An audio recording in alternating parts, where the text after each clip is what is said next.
কিয়ামতের ময়দানে আল্লাহ পাক রব্বুল আলামিন একজন মানুষকে আল্লাহ পাক জান্নাত দিবে। জান্নাত দেওয়ার পরেও তার জান্নাত ভালো লাগবে না, পানসা পানসা লাগবে, কি যেন তার কাছে নাই। আল্লাহ পাক বলবে, বান্দা কি হয়েছে বল। আল্লাহ জান্নাত তো পাইছি, এরপরও কেন জানি ভালো লাগে না। কেন তোর ভালো লাগে না একটু বল। কয় মালিক, দুনিয়াতে আমার একজন বন্ধু ছিল, আমার বন্ধুর সাথে আমি একসাথে চলতাম, বন্ধু আমার সহযোগিতা করত, আমার বন্ধু আমাকে ওয়াজ মাহফিলে সহযোগিতা করত, আমি মাদ্রাসায় পড়াইতাম, ছাত্রদের খানা নাই, শুনলে পরে সে কোনো না কোনো ভাবে ব্যবস্থা করে এক বস্তা চাউল নিয়ে মাদ্রাসা হাজির হয়ে যাইত। যতগুলি ভালো নেকামলের কারণে আজকে তুমি আমাকে জান্নাত দিয়েছো, সবগুলি নেকামলের পিছনে আমার বন্ধুর সহযোগিতা ছিল। দুনিয়ার কোনো কাজ আমি আমার বন্ধুকে ছাড়া করি নাই, আজ আমি জান্নাতে আমার বন্ধু ছাড়া কেমনে মজা পাইমু। আল্লাহ জান্নাত পাইও আমার মজা লাগে না, আমার বন্ধুকে ছাড়া আমার মজা লাগে না। রব্বুল আলামিন তখন বলবে, যাও আমার বান্দার ওই সাথী আর বন্ধুকে জাহান্নাম থেকে তুইলে নিয়ে আসো। জাহান্নাম থেকে তখন তাকে তুইলে আনা হবে, কারণ জান্নাতে জান্নাতি আল্লাহর কাছে যা চায় আল্লাহ তাই পূরণ করে। ওয়ালাকুম ফিহা মা তাশতাহি আনফুসুকুম ওয়ালাকুম ফিহা মা তাদউন।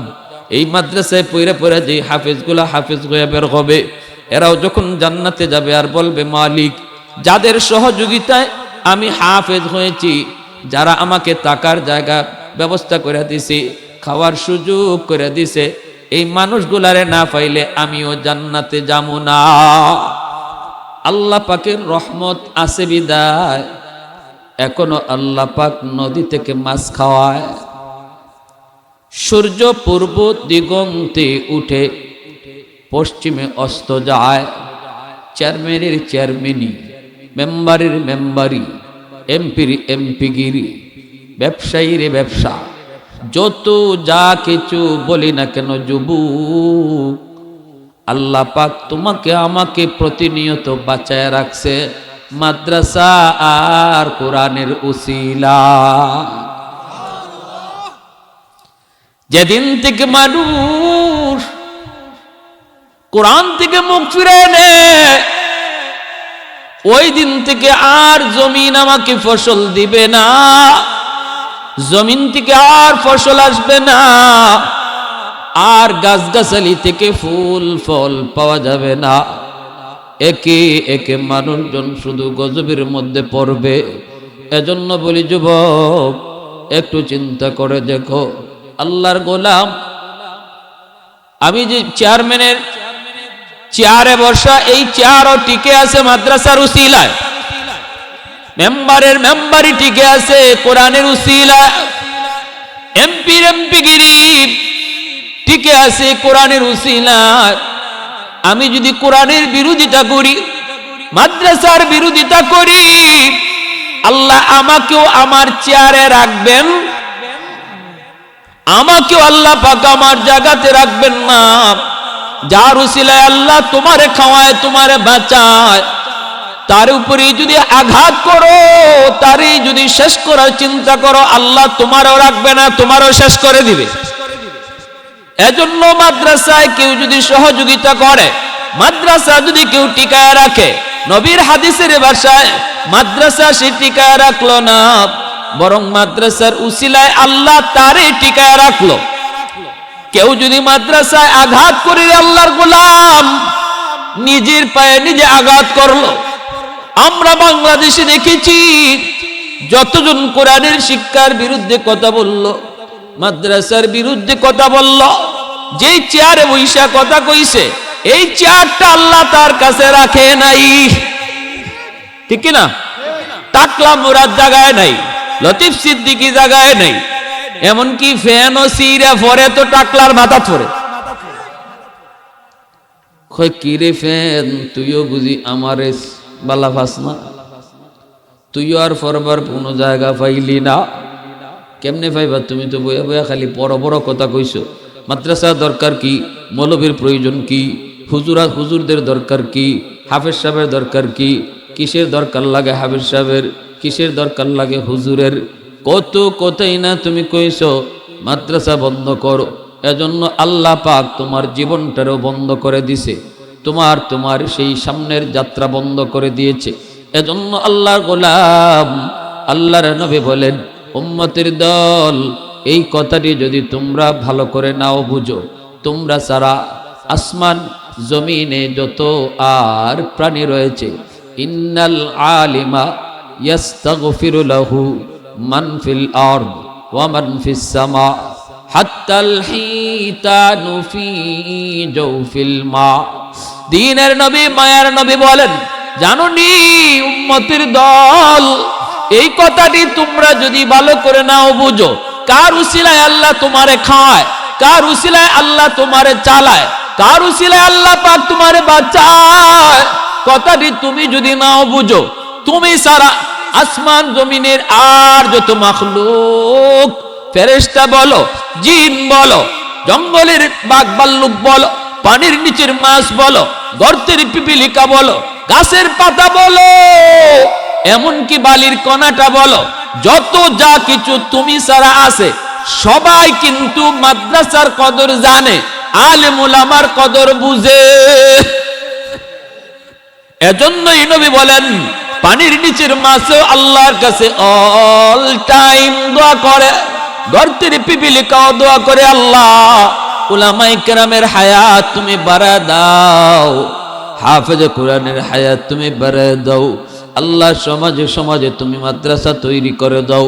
কারণ গর্তের পিপিলিকাও এই কথা কয়, আল্লাহ মাদ্রাসা আছে বিদায় এখনো আমি মাছ পানিতে স্বাধীনভাবে ঘুরি, আনন্দে নাচানাচি করি। গর্তের পিপিলিকাও কয়, আল্লাহ মাদ্রাসা আছে বিদায় আমি গর্তের পিপিলিকা বেঁচে আছি। ও মালিক, যদি মাদ্রাসার সংখ্যা বাড়ে, আলেমদের হায়াত বাড়ে, হাফিজে কোরআনের সংখ্যা বাড়ে, তাহলে তো অটো দুনিয়ার হায়াতও বেড়ে যায়। সুবহানাল্লাহ, জোরে কম না। আমার ভাইরা, বন্ধুরা, যুবক, এজন্যই আল্লাহর ওলিরা যেখানে গেছেন সেখানে যায় মাদ্রাসা তৈরি করেছেন, এবং তাদেরকে জিনেও চিনত, তাদেরকে মাছেও চেনে, তাদেরকে জঙ্গলের বাঘেও চিনে, তাদেরকে জঙ্গলের হরিণেও চিনে। চিনল না কিছু মানুষ, চিনল না কিছু মানুষ। ওই যে নুরুদ্দিন গড়পুরি রহমতুল্লাহি আলাইহি, হবিগঞ্জের চুনারোঘাটের 7 দিন ব্যাপী তফসির হয়। এই 7 দিনের তফসিরে নুরুদ্দিন গড়পুরি রহমতুল্লাহি আলাইহি তিনি একদিন তফসির রাখতেন। আমিও প্রতি বছর তফসিরে আগে যেতাম, এখন ব্যস্ততায় পারি না। একদিন হুজুররা কয়, হুজুর নুরুদ্দিন গড়পুরি রহমতুল্লাহি আলাইহি তিনি একদিন তফসির করলেন। হুজুরের নিয়ম হলো তফসির করার পর রাতে তিনি মাদ্রাসায় সময় কাটাতেন, বিশ্রাম নিতেন, ফজরের পরে তিনি গড়পুর যেতেন। আমরা রুম ঠিক করে দিলাম, ঘুমানোর জন্য রুম ঠিক করে দিলাম। কিন্তু গভীর রাত, যখন রাত 2টা 3টা, হঠাৎ করে হুজুর রুম থেকে বের হয়ে বলেন, আমি চলে যাব, আমি থাকবো না, আমি চলে যাব। হুজুররা কয়, হুজুর এত রাত কেমন করে আমরা আপনার গড়পুর পৌঁছাবো, কেমন করে গড়পুর পাঠাবো? 1-2 দিনের ঘটনা নয়, অনেক থেকে অনেক আগের ঘটনা। যখনকার সময়ে তেমন গাড়িটারও কোনো ব্যবস্থা ছিল না, সহজে গাড়ি ঘোড়া পাওয়া যাইত না। আল্লাহর ওলি বলেন, আমি চলে যাব, আমাকে যেতেই হবে। ফজরের পরে আমি বুখারীর ক্লাস করাবো, বুখারীর দরস দিব, আমি চলে যাব। হুজুররা যতই বলে, হুজুর লাঠি দিয়া বাড়ি দেয়, ও মিয়ার সামনে রাস্তা সরাও, আমি বের হয়ে যাব। এই বলে তিনি চলে যান। হুজুর কেমনে পাঠাবো? আল্লাহর ওলি বলেন, আমি তো তোমাদেরকে পাঠানোর কথা বলি নাই রে, আমি শুধু বলছি আমি থাকব না। আমাকে গড়পুর পাঠাও বলি নাই, আমি বলছি আমি থাকব না। কেমনে যাব, কিভাবে যাব, সেটা আমি তোমাদেরকে কিছু বলি নাই, তোমাদের কোনো টেনশনও করা লাগবে না। ইশারা যার পেয়েছি তিনি নেওয়ার ব্যবস্থা করবে। আল্লাহু আকবার, জোরে বল। ইশারা যার পেয়েছি তিনি ব্যবস্থা করবেন। বের হয়ে গেলেন মাদ্রাসা থেকে। উস্তাদরা কই হুজুর আমরাও হুজুরের পিছনে পিছনে হাঁটতেছি, ভয়ে কেউ কিছু বলে না, কে কি বলবে, লাঠি দিয়া হুজুরে বাড়ি দেয়। সবাই পিছনে পিছনে হাঁটে, মেন রোডের মধ্যে আইসা তিনি দাঁড়ালেন। মাদ্রাসার সাথেই মেন রোডে আইসা দাঁড়ালেন। আমরাও পাশে দাঁড়ায় রইছি। রিক্সা টিক্সা বলতে কিছুই নাই, গাড়ি ঘোড়ার তো কোনো কল্পনা করা যায় না। এত রাত, আবার কনকনে শীত, প্রচন্ড কুয়াশা, কিচ্ছু নাই, শুনশান নীরবতা। শহর জুড়ে একদম শুনশান নীরবতা। কে হুজুরকে নিয়ে যাবে? আমরাও পাশে দাঁড়ানো, হুজুরও পাশে দাঁড়ানো, কারো কোনো কথা নাই। হুজুর কি যেন অপেক্ষা করে, কার যেন অপেক্ষা করে, কিন্তু আমরা কিছু বুঝি না। হঠাৎ করে দেখি একটা সাদা রঙের প্রাইভেট কার, পাগড়ি পরা, জুব্বা পরা একজন ড্রাইভার শাসা ঢাকা হুজুরের পাশে আইনা গাড়িটা থামায়, আসসালামু আলাইকুম কইরা গেটটা খুইলা দেয়। অবাক হয়ে গেলাম, কোনদিন আমরা এই মানুষটাকে দেখি নাই। আমাদের এলাকার কত ড্রাইভার, কত গাড়ি আমাদের নজরে, এমন ড্রাইভার কোনদিন আমরা দেখি নাই। ধবধবে চেহারা, সাদা জুব্বা, সাদা পাগড়ি, সুন্দর দাড়ি। আমরা জিজ্ঞেস করতেছি, ভাই তুমি কোথায় থাকো, কোথায় তোমার গাড়ি তুমি রাখো, কোন গ্যারেজে তোমার গাড়ি, একটু কও না। যতই কই আমাদের দিকে সে তাকায় না, কথাই কয় না, সোজা দাঁড়ায় সামনের দিকে তাকায় রইছে। গেটটা কইলা দিয়া হুজুরও যখন গেটটা খুলছে, সালামের জবাব দিয়া হুজুরও গাড়ির ভিতরে এসে বসে গেলেন। তখন এরা আটকায়, কয় হুজুর আমরা ভয় পাইতেছিলাম, লোকটারে চিনি না, জানি না, কোথায় কোন দিকে হুজুরকে নিয়ে যায়, আবার নিয়ে কোনো ক্ষতি করে কিনা, এজন্য তার ঠিকানাটা জানতে চাইলাম, কই গাড়ি রাখে তাও জানতে চাইলাম। যখনই বলি ভাই তুমি কে, একটু পরিচয় দাও, কোথায় কোন গ্রামে তোমার বাড়ি, গাড়িটা তুমি কার গ্যারেজে রাখো, তখন হুজুর আমাদের দিকে তাকায় কই, এ বেকুফের দল, তোরা কাকে কি জিগাও, কারে তোমরা কি জিগাও, এ জবাব দিব কেমনে, এ কি মানুষ নি, এ জবাব দিত। আল্লাহু আকবার জোরে কর, আরে জোরে কোন আল্লাহু আকবার। मैं तालिब मौला हूँ मेरे इश्क निराला, मैं तालिब मौला हूँ मेरे इश्क निराला, है जुमला जहाँ जिनके तजल्ली से उजाला, है जुमला जहाँ जिनके तजल्ली से उजाला, मादरुद जहाँ गैर खुदा यार नदारम, जुजियाद खुदा ही चेदिगुर कार नदारम, जुजियाद खुदा ही चेदिगुर कार नदारम। मोहब्बतेर साथे कोन अल्लाहु আকবার, আর একটু জোরে কোন আল্লাহু আকবার। তাহলে বোঝা গেল আল্লাহর নবী বলেছেন, তোমরা যদি আলেম ওলামাদেরকে ভালো করে না চিনো, অন্য মাখলুক কিন্তু ওরা ভালো করে চিনে, ভালো করে চিনে, ভালো করে চিনে। শাইখে কাতিয়া রাহিমাহুল্লাহ চিনেন না? কাতিয়া মাদ্রাসা জলসা যাইবেন তো ইনশাল্লাহ, 18 তারিখ না, জানুয়ারি 18, আমিও যাব। আমি ছোটবেলা কাতিয়া মাদ্রাসায় পড়ছি। কিছুদিন আগে শেখ সাহুজুরের কবর থেকে খুশবু গেরান বাইরেছে। এই আপনাদের এলাকায়, বাটি এলাকায় কত কষ্ট করে করে সফর করছেন, দিন নাই রাত নাই সফর করছেন। একবার একটা কারগুজারি, হুজুরের কারণে তো ওই যাত্রা যারা গাইতো, যাত্রা আয়োজন করত, এরা কিন্তু খাদ্যের শেখ সাহেবের কারণে যাত্রার বেশি একটা গাইতে পারতো না, আয়োজন করতে পারতো না। যদি খালি শুনতেন তাই গিয়ে হাজির হয়ে যেত। এটা জানেন না আপনারা? হ্যাঁ, তো এই জন্য যাত্রা মাত্রা যারা গায়, যাত্রা মাত্রা যারা করায়, এরা খাদ্যের সাহেবের উপরে খুব খেপা ছিল, ভিতরে ভিতরে। আল্লাহর ওলির উপরে যারা খেপা থাকে, বা আল্লাহর ওলির সাথে যারা দুশ্মনী রাখে, মান আদালি ওয়ালিয়ান ফাকাদ আযানতুহু বিল হারব। পৃথিবীতে দুইটা কবিরা গুনাহ আছে, যে দুইটা গুনার শাস্তি আল্লাহ দুনিয়াতে নগদ দেলায়, নগদ। বলবো? আওয়াজ দিয়ে বলেন, বলবো? কয়টা গুনাহ? দুইটা গুনাহ আছে, সব গুনার শাস্তি আল্লাহ মরার পরে দিব, কিন্তু দুইটা গুনাহ আছে যেটা মরার আগেই তুমি দুনিয়ায় পাইলিবা। একটা হইল বাপ মার সাথে বেয়াদবি, যে সন্তান মা বাবারে কষ্ট দিবে, বাপ মারে খাওয়াবে না, বাপ মার সাথে খারাপ আচরণ করবে। আল্লাহর নবী বলেন তার মৃত্যুর আগে আগে আল্লাহ তারে নগদ শাস্তি দিবে, নগদ। 2 নম্বর শাস্তি গুনাহ হলো কেউ যদি কোনো আলেমের সাথে বেয়াদবি করে, কোন নবীর নায়েব উলামায়ে কেরামের সাথে কেউ যদি বেয়াদবি করে, ওলি আল্লাহদের সাথে বেয়াদবি রাখে, আল্লাহ তারেও দুনিয়াতে নগদ শাস্তি দিবে মরার আগে আগে।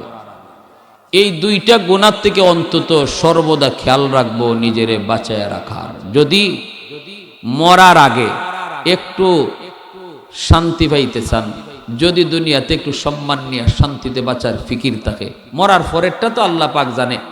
যদি আমল ভালো হয় তাহলে আল্লাহ পাক দিবে শান্তির ঠিকানা, না হইলে দিবে জাহান্নাম। এই দুটা গুনাহ থেকে নিজেরে বাঁচানোর ফিকির রাখবো। ডাকাতের দল ডাকাত সাজ্জা, ওই যাত্রার প্যান্ডেলের লোক ডাকাত সাজ্জা, এরা খাইতের সাহেবের কাছে গেছে। বর্ষার সিজন, প্রচন্ড বর্ষা, নৌকালিয়া গিয়া হুজুর আমাগো এলাকায় এমন এক দ্বন্দ্ব লাগছে, মাইর লেগে দিব, এই মাইরে খুনাখুনি হইব, যদি আপনি না যান তাহলে এটা সমাধান হবে না, খুন হওয়ার সম্ভাবনা আছে। খাইতের সাহেব এই ধরনের খবর পাইলে সাথে কে গেল আর না গেল এই হুশ থাকতো না, ভাই চলো, ঠিক না? কথা তো দুইটাই, বেশি কথা তো নাই। ওয়াজ ওইটাও আল্লাহ বিশ্ব মুসলিমরে এক করো, নেক করো, মদিনার তালিম চালু করো, শেষ মোনাজাতও শেষ। আমার আপনার 2 ঘন্টা মোনাজাত, আর তাই 3 কথায় মোনাজাত শেষ। তো চলো কইয়া উঠে গেছেন কেন নৌকায়। এখন ডাকাতের দল রওনা দিয়া দিছে। সুনামগঞ্জের কোন এক হাওর, বিশাল বড় এক হাওরের মাঝখানে আইসা হুজুরে বলতেছেন, বাইরে এই গ্রামে তো এত দূরে নয়, কই নিয়ে যাও? কই হুজুর আর বেশি সময় লাগবে না, একটু অপেক্ষা করেন। হাওরের মাঝামাঝি আইনা হুজুরকে বলতেছে, মৌলবী তোমারে আনছি জবাই করার জন্য, তোমার জন্য আমরা কিছু করতে পারি না, তোমারে আনছি জবাই করার জন্য, বিচার ভাঙ্গানো এটা একটা ইস্যু, রেডি হয়ে যাও, রেডি হয়ে যাও। এইবার আল্লাহর ওলি কয়, তাহলে আমাকে বুঝি তোমরা ধোঁকা দিয়ে আনছো? কাতিয়ার সাহেবের আরেকটা বহুত বড় গুণ ছিল, আল্লাহর ওলি মুসলমান মিথ্যা বলতে পারে এটা বিশ্বাস করতেন না। আগে যে যা কইব এটাই তিনি বিশ্বাস করতেন। এরপরে যদি আরেকজনে যায় কয়, হুজুর আপনারে যে কইয়ে গেছে আগে এটা মিছা কথা, মূল ঘটনা হইল এটা, তখন দিতে ধমক, মুসলমান আবার মিছা কথা কই কেমনে? এটা আল্লাহ নবীর একটা হাদিস।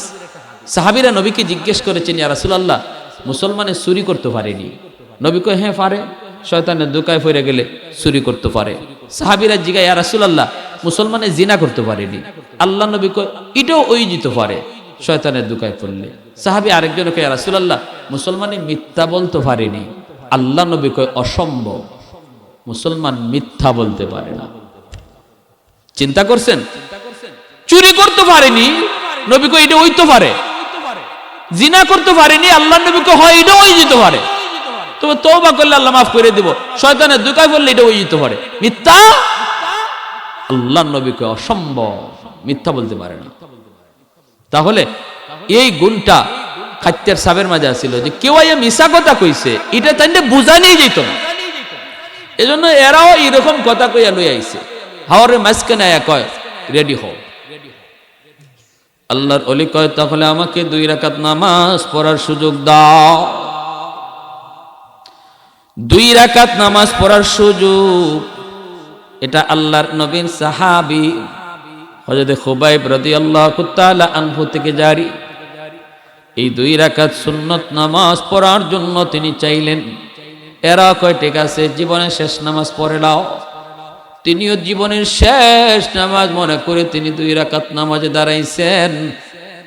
আল্লাহর ওলিরা নামাজে দাঁড়াইলে সরাসরি কার সাথে কথা কয়? একটু জোরে বলেন, কার সাথে কথা কয়? আসসালাতু মিরাজুল মুমিনিন, মুমিনের জন্য নামাজ হলো মেরাজ। সেখানে আল্লাহর ওলিরা যদি নামাজে দাঁড়ায় আল্লাহর সাথে সরাসরি কথা কয়। নামাজে দাঁড়ায় গেছেন তিনি, নামাজে দাঁড়ায় গেছেন। এইবার তো আল্লাহর সাথে সরাসরি হট সম্পর্ক তৈরি হয়ে গেল। ভাইরা বন্ধুরা, আল্লাহর সাহায্য শুরু হয়ে গেল, আল্লাহর সাহায্য শুরু হয়ে গেল। কারে তুমি মারতে আনছো? যার উসিলায় আল্লাহ তোমারে বাঁচায়, যার উসিলায় আল্লাহ তোমারে খাওয়ায়, তোমারে ফালে, তারই বুঝি তুমি শেষ করে দিবা? তাহলে আমি আল্লাহ তোমার জীবন শেষ করে দিব, তোমাকেও রাখবো না। শুরু হয়ে গেল প্রচন্ড ঝড়, এমন এক ঝড়, এমন এক তুফান শুরু হলো। এখন তো নৌকা সামলানো দায়। নৌকা যদি হাওরের মাঝখানে ডুবে তাহলে তো হুজুর খালি মরবে না, আমরা ডাকাতের দল আমরাও মরব। কোথাও কোনো কুল কিনারা পাবো না সাঁতরায়া। এইবার তারা কয় তাড়াতাড়ি নৌকা সামলাও, আগে নৌকা সামলাও, এরপরে মৌলবীরে দেখবো, এরপরে যা করা হয় তা করব। নৌকা তোমরা সামলাও। এই ঝড়ের কবলে পইরা নৌকা সামলাইতে যায় তাদের এমন হিমশিম খেতে লাগলো। একটা পর্যায়ে তুফানও কমলো, নৌকাও সামলাইলো। কিন্তু চায়া দেখে আল্লাহর ওলির নামাজও শেষ, আর নৌকা আয়া লাগছে সুনামগঞ্জের থানার ঘাটে। ডিউটিরত পুলিশ, এত রাত, গভীর রাত, একটা নৌকা ঘাটে লাগলো। প্রচন্ড ভরা মৌসুম, ভরা বর্ষা। নৌকা একটা এত রাতে ঘাটে। ডিউটি পুলিশেরা তারা লাইট মাইরা মাইরা তাড়াতাড়ি নৌকার কাছে আসলো। কি রে, এত রাতে নৌকা লাগলো, ঘটনা কি? আইসে যখন নৌকায় লাইট মারে, চায় দেখে আল্লাহর ওলি কুতুবে জামান শাইখে কাতিয়া রাহিমাহুল্লাহ। পুলিশেরা কয়, হুজুর এত রাতে আপনি, কি খবর, ঘটনা কি? ডাকাতের দল দিশেহারা হয়ে গেল। কেমনে ওই থানার ঘাটে নৌকা লাগলো, আর কোথায় ছিলাম আমরা? হায় হায়, আমরা কার সাথে বেয়াদবি করেছি? নৌকা কেমনে তো দূর পর্যন্ত আসলো আমরা কেউ তো জানি না, বলতে পারি না। আমরা তো আল্লাহর ওলির সাথে বেয়াদবি শুরু করেছি। সাথে সাথে হুজুরের পা জড়ায় ধরে কই, হুজুর মাফ করেন, জীবনের জন্য তওবা করলাম, আর জীবনে কোনোদিন গান বাজনা করব না, আর জীবনে কোনোদিন যাত্রার প্যান্ডেলে যাব না, যাত্রা আয়োজন করব না। হুজুর আজকের জন্য অন্তত আমাদের জানটা ভিক্ষা দেন, আমাদেরকে পুলিশের হাত থেকে বাঁচান। এই কথা বলতেই যখন পা জড়ায় ধরে তখন কান্দে। পুলিশেরা কাছে যায়, কয় হুজুর এরা কারা? আল্লাহর ওলি কয়, এরা হলো আমার খাদেম। আল্লাহু আকবার জোরে কয়, এরা আমার খাদেম, ডাকাত কয় না, এরা আমার খাদেম। ভাইরা বন্ধুরা, ওই 3 জন মানুষ তারা হুজুরের জীবদ্দশায় হুজুরের খাদেম হয়েই ছিল, হুজুরের খাদেম হয়েই থাকতো। যেখানে হুজুরের নাম শুনতো হাজির হইতো। কিন্তু আল্লাহর ওলি শাইখে কাতিয়া জীবদ্দশায় জীবিত থাকতে কোনোদিন 3 জনের নাম তিনি বলে যান নাই। কেউ আজও জানে না ওই 3 জন কারা, কারা ওই 3 জন। কিন্তু আল্লাহর ওলির ইন্তেকালের পর তাদের একজনে এই ঘটনা জানায়া দিছে। জীবন পরিবর্তন হয়ে গেল।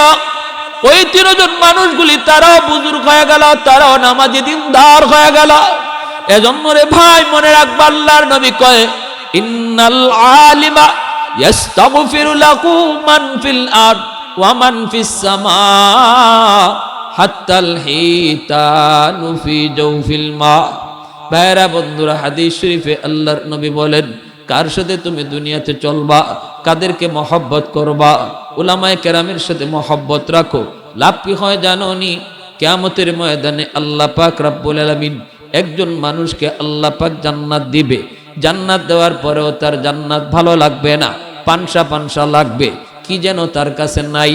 আল্লাহ পাক বলবে, বান্দা কি হয়েছে বল? আল্লাহ জান্নাত তো পাইছি, এরপরও কেন জানি ভালো লাগে না। কেন তোর ভালো লাগে না একটু বল। কয় মালিক, দুনিয়াতে আমার একজন বন্ধু ছিল, আমার বন্ধুর সাথে আমি একসাথে চলতাম, বন্ধু আমার সহযোগিতা করত, আমার বন্ধু আমাকে ওয়াজ মাহফিলে সহযোগিতা করত, আমি মাদ্রাসায় পড়াইতাম, ছাত্রদের খানা নাই, শুনলে পরে সে কোনো না কোনো ভাবে ব্যবস্থা করে এক বস্তা চাউল নিয়ে মাদ্রাসায় হাজির হয়ে যাইত। যতগুলি ভালো নেকামলের কারণে আজকে তুমি আমাকে জান্নাত দিয়েছো, সবগুলি নেকামলের পিছনে আমার বন্ধুর সহযোগিতা ছিল। দুনিয়ার কোনো কাজ আমি আমার বন্ধুকে ছাড়া করি নাই, আজ আমি জান্নাতে আমার বন্ধু ছাড়া কেমনে মজা পাইমু। আল্লাহ, জান্নাত পাইও আমার মজা লাগে না, আমার বন্ধুকে ছাড়া আমার মজা লাগে না। রব্বুল আলামিন তখন বলবে, যাও আমার বান্দার ওই সাথী আর বন্ধুকে জাহান্নাম থেকে তুইলে নিয়ে আসো। জাহান্নাম থেকে তখন তাকে তুইলে আনা হবে, কারণ জান্নাতে জান্নাতি আল্লাহর কাছে যা চায় আল্লাহ তাই পূরণ করে। ওয়ালাকুম ফিহা মা তাশতাহি আনফুসুকুম ওয়ালাকুম ফিহা মা তাদউন।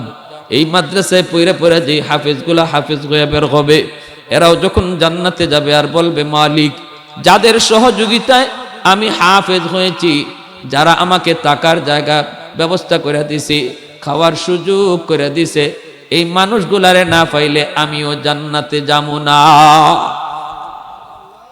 তখন আল্লাহ বলবো, যাও তার বন্ধুরে নিয়ে আসো। ওই বন্ধুরে জাহান্নাম থেকে তুইলে আনার পর হাদিস শরীফে নবী বলেন, জাহান্নামীরা জাহান্নামে এক একটা কৌটার মধ্যে থাকবে, সবাই একত্রে না। যেমন 10 জন এগানো, এই 10 জনের শাস্তি একরকম। এই 10 জন ছিল সুদকুর, এরার সুদের শাস্তি 10 জনের উপরে চলছে। এই 10 জন 20 জন মনে করেন এরা জিনাকুর, এরার এখানে এক ধরনের শাস্তি চলছে। বেনামাজি হলদের এক জায়গার মধ্যে আরেক রুমের মধ্যে মনে করেন আরেকটা জায়গার মধ্যে একত্রিত শাস্তি, এক ক্যাটাগরির শাস্তির মানুষকে একখানো লাগবে। এরে যখন আল্লাহ তুলে নিয়ে আসবো, তখন এদের ভিতরে একজনে কইব, কিরে আমাগো রবিউল্লাহ কই? এতদিন পর্যন্ত আমাগোর সাথে আসিল, রবিউল কই গেল? রবিউল কই? রবিউল আর হয় না। এতদিন আসিল রবিউল, এদের সাথে আজাব খাইছে, বুক করছে, এখন নাই। কইব রবিউল গেল কই? ফায় না, খুঁজা পায় না। একজনে হঠাৎ করে কইব, রবিউল রে আল খুঁজা লাভ নাই, রবিউল পাগল হইল, যাতে মাতাল হইল, তালে ঠিক আছিল। যদিও আমরার সাথে মাঝে মাঝে গান বাজনায় গেছি গিয়া, যদিও আমাদের সাথে মাঝে মাঝে গুনার কাজে অংশ নিছিল, কিন্তু ভিতরে ভিতরে হে মাদ্রাসারে খুব মহব্বত করত, ইমাম সাহেবের সাথে সম্পর্ক রাখতো, ভিতরে ভিতরে তবলিগওয়ালাদের সাথে সম্পর্ক রাখতো। কুনহানো তবলিগের জমাত আইছে, একবেলা খাওয়ান দেওয়ার লাগে হে পাগলা ছিল। আমরারে যেমন সময় দিত, তলে তলে মাদ্রাসার হুজুররার সাথে আরো বেশি সম্পর্ক রাখতো। ওই একজন হাফিজ সাহেব আজকে জান্নাতে গিয়ে আল্লাহর কাছে আবদার করে লিছে, আল্লাহ, দুনিয়াতে আমার ওই রবিউল নামে এক দুস্থ আছিল, এই দুস্থর আমি যখন যা কইছি তাই করছে, আমার লাগে হাজির করছে। আল্লাহ, আমার দুস্থ ছাড়া জান্নাত ভালো লাগে না, তার সুপারিশে আল্লাহ তারে আজকে জাহান্নাম থেকে মুক্তি দিয়ে দিছে। জোরে কন্যা সুবহানাল্লাহ। হ্যাঁ, তখন ওই মানুষগুলো আফসোস করবে আর বলবে, ফামা লানা মিন শাফিঈন ওয়ালা সাদীকিন হামীম। আফসোস আফসোস, আজকে দুনিয়াতে আমাদের, পরকালে আজকে আমাদের পক্ষে সুপারিশ করার কেউ নাই। এজন্য বলি ভাই, একটু মন দিয়ে শোনো যুবক, দুনিয়াতে সময় কাটাও, বেনামাজির সাথে সময় কাটাও না, সময়টা কাটাইল একজন নামাজি ছেলের সাথে সময় কাটাও, মাদ্রাসায় গিয়ে সময় কাটাও, হাফেজ কোরআনের সাথে সময় কাটাও। কারণ এই হাফেজের মাথায় পাগড়ি পরাবে তার উস্তাদগণ, আর হাফেজের বাপ মার মাথায় পাগড়ি পরাবে আল্লাহ নিজে। আরে একটু জোরে আওয়াজ দিয়া কন্যা সুবহানাল্লাহ। এ যুবক, আমাকে আমার আব্বা যখন মাদ্রাসায় দেন, চাচারা নিষেধ করেছে, দাদারা নিষেধ করেছে, কারণ আমার ফ্যামিলির ভিতরে কেউ মাদ্রাসায় নাই, সবাই জেনারেল শিক্ষায় শিক্ষিত। আমার ইমিডিয়েট ছোট ভাই, আপন ছোট ভাই আইন মন্ত্রণালয়ের বর্তমানে রানিং উপসচিব, ছোট ভাই আমেরিকায় ফ্যামিলি সহ, আব্বা হলেন সরকারি হেলথ ইন্সপেক্টর রিটায়ার্ড, সবাই হলো ওই লাইনে। প্রাইমারি স্কুলে আমি বৃত্তি পেয়েছি। এরপরে যখন আব্বা আমাকে মাদ্রাসায় দেন, তখন আমার চাচারা নিষেধ করেছে, কয় না না দিও না, পোলাটা এত ব্রেন এত মেধা, এই পোলাটারে তুমি মাদ্রাসায় দিও না। মাদ্রাসায় পড়লে খাইব কেমনে, চলবো কেমনে, কেমনে জীবন বাঁচাইব, মাদ্রাসায় ফইরা জীবন বাঁচাইব কেমনে, চালাইব কেমনে, কত কথা আমার আব্বারে তখন তারা বলছি। কিন্তু আমার আব্বা সমাজের তালে তালে চলেন নাই। 10টা ছেলে স্কুল কলেজের দিকে গেছে, আব্বা আমাকে একা মাদ্রাসার দিকে নিয়ে আসছে। ওই দিন সমাজের তালে তালে চলতেছিল 10 জন, একজন বাবা তার সন্তান নিয়ে শ্রুতির উল্টা চলতেছিল। আল্লাহ পাক আরশের মালিক ওই দিন তাকায়া তাকায়া বাবার দিকে ছায়া ছায়া কয়, বান্দারে সবার তালে তালে চললি না, আমাকে খুশি করার জন্য তুই উল্টা চললি। দুনিয়ায় তোর সন্তানের মাথায় পাগড়ি দিবে দুনিয়ার মানুষ, আর কিয়ামতের ময়দানে তুমি বাবার মাথায় পাগড়ি দিব আমি আল্লাহ।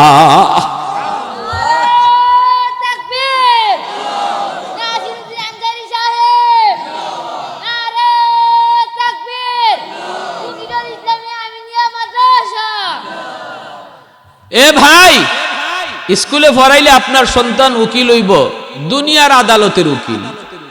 আর মাদ্রাসায় পড়াই যদি আলিম বানান, আপনার সন্তান উকিল হইব আল্লাহর আদালতের উকিল। জোরে কন্যা সুবহানাল্লাহ। দুনিয়ায় আপনার সন্তান লন্ডনে পড়ালেখা করে ব্যারিস্টার হইব, দুনিয়ার আদালতের ব্যারিস্টার। আর আপনার সন্তান যদি মাদ্রাসায় পড়ে মুফতি সাহেব হয়, হাফিজ সাহেব হয়, সে হবে আল্লাহর আদালতের ব্যারিস্টার। দিন এভাবে উকিলের মতো করবে। অতএব আল্লাহর হাতে পাগড়ি পরার নিয়ত কার কার আছে একটু হাত উঠে আল্লাহরে দেখান তো। আল্লাহর হাতে পাগড়ি পরতে, তাহলে কি সন্তান স্কুলে দিব না মাদ্রাসায় দেব?